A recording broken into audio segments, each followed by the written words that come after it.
I think just him getting out of the backfield, reading the defense as like a quarterback does and what Christian does really well. JP grew in that area, and then obviously just with his hands getting better. He's just smooth, soft. Sometimes running backs can be a little, bobbly on checkdowns and stuff, but he's the kind of guy now where, he looks things in, gets it tucked in really well, and then he's off and going. So that's an area. I thought, there's some things that we could all probably do a little bit better at, just with myself included, just the live speed and having everybody in together, tied together with everything, shifts, motions, operation, going against man coverage, finding ways to get open and being on time. Like there's just that the sense of urgency that I think that we can be a little bit better with. I think we found that as the game went on, but definitely feel like we could all still get better. So. It's your first game without Christian. Did it seem weird to you to not have your guy there? Yeah, I mean, I know, Christian does a lot. I think in the past game, dropping back and either going to him as a first option or knowing that he's my last option and there's a really good chance that he's open. But with JP, I think JP did a good job coming in, and there were some third downs and stuff where I was able to hit him on some check downs and him doing the same thing Christian has done. So obviously, Christian is the best, in the league at running back and what he does. I'm not taking anything away from that. But I think JP did a good job of coming in and filling his void and doing his job to allow other guys to get open and allow us to run our offense. So. Not that this team needs confidence, Brock, but given all that you guys went through in the offseason, what happened to Ricky last week, and that traumatic experience, no Christian tonight, to have a convincing win like this against what we all believe is probably going to be a good team, what does that do for the confidence? Yeah, I think it's good for us.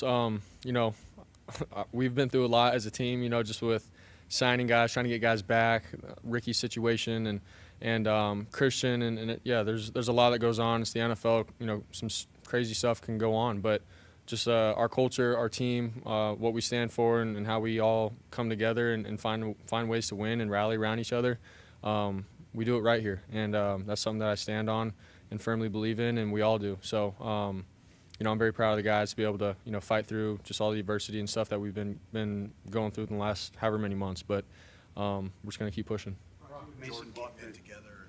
How have you seen him grow in the 3 years that you've been with him? What was it like to see him have the success that he had tonight? His first game? Yeah, I mean, just coming in rookie year, trying to learn the playbook together. He and I would meet a lot and go through everything. So he's always had that drive to learn, and knowing that we were guys that I was the last pick and he was undrafted, and knowing that we weren't going to have a lot of opportunities and we had to make the most of the opportunities that we got.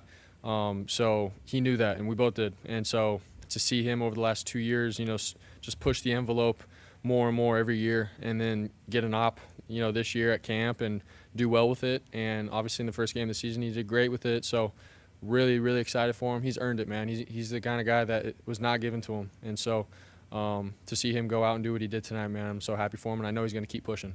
Brock Mason bought that jugs gun and told us about it. And it seems like it's improved his catch radius this summer. Have you noticed that? Yeah, I think just him getting out of the backfield, reading the defense as like a quarterback does and what Christian does really well. JP grew in that area, and then obviously just with his hands getting better. He's just smooth, soft. Sometimes running backs can be a little, bobbly on checkdowns and stuff, but he's the kind of guy now where, he looks things in, gets it tucked in really well, and then he's off and going. So that's an area that he definitely got better at, and we saw it tonight. Were you aware that you scored on all 8 of your series after the opening 3 and out? And are you disappointed that Purdy got 6 field goals? I didn't know that. I'm happy for Moody. But yeah, I mean, it's for us as an offense. It's like, man, we want to score touchdowns, and we're hard on ourselves about, I think it was like a 3rd and 8 or 3rd and 10, and coming up short. And it's like, man, there's areas where we want to push each other and get a little better, and that starts with me. So, but I'm glad Moody got some good work in, and he did a great job tonight. Thanks, guys.